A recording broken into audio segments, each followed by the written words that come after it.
on News Talk Radio 710 WOR. It's time to head home with Rita Cosby. Calls here on the Rita Cosby Show. It's 1-800-321-0710. Plus, we have an interesting, we're talking about these countries like Iran and elsewhere, where the State Department says Americans do not go, do not visit. Well, we have a filmmaker from an incredible new documentary who's been to all these countries and more. We're going to talk about that when we come back. News Talk Radio 710 WOR. Now, more Rita Cosby.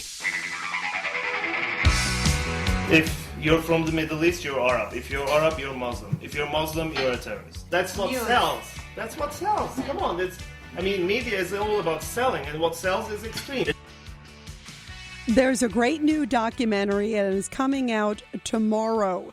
I heavily encourage you to take a look at it. It is fascinating. It is called Dinner at the No-Go's. And no-go's refers to the no-go list, which the U.S. State Department essentially puts out, saying when there are travel warnings. And, whenever there's problems like in Syria or wherever, different hotspots in the world, the State Department will say, we're advising America and Americans to go away from this country. This is a no-go country. Do not go there. Well, my next guest went to those countries and then some for interesting dinners. And to talk with us now about all of that is the documentary filmmaker, Marco Orsini. Marco, are you a sadomasochist? Why did you want to go to all these, no-go countries? Well, just to clarify where I went, that was the whole point of it, which was I wasn't going to – I think there's this – we have the tendency to group all countries that are on the U.S. State Department's advisory list. There's a difference between right now, I would say there's a difference between Lebanon and Syria. There's a difference between North Korea and the Philippines.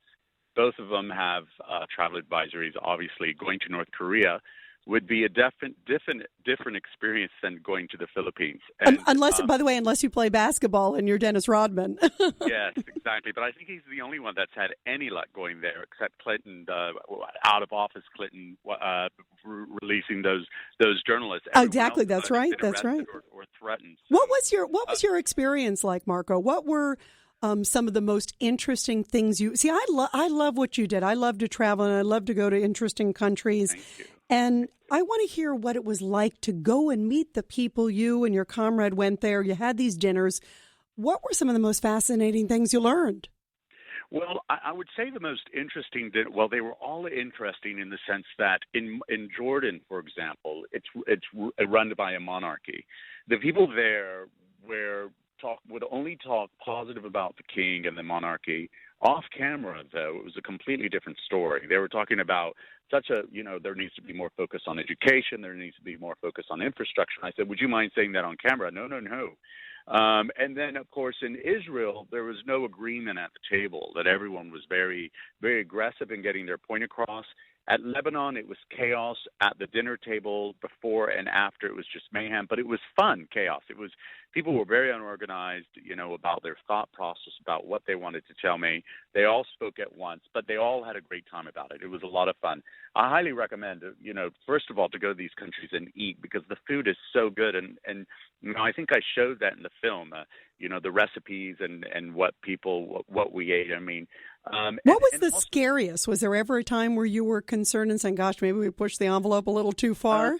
I wouldn't say there was a scary moment, but there was a part where when we were in Beirut and one of the lawyers for Hezbollah was there, and he says, I don't think we're going to be doing this. And I had to pull him aside and sit down and explain to him what we were doing, and he put a white carnation in my lapel of my jacket while I was speaking, and I didn't know what that meant. But then people started to show up. After he spoke with me, people started to show up, and he says, we're going to go ahead and do this. And then he became very supportive. Now, were there people who were going, how did he get here? Were there people who were saying, gosh, you're a brave American for being here? Well, no, because I was running into other Americans. I worked with the U.S. State Department. It's funny, Beirut is on the travel advisory list. They just recently evacuated all personnel or necessary personnel out of the embassy in Beirut, the American embassy.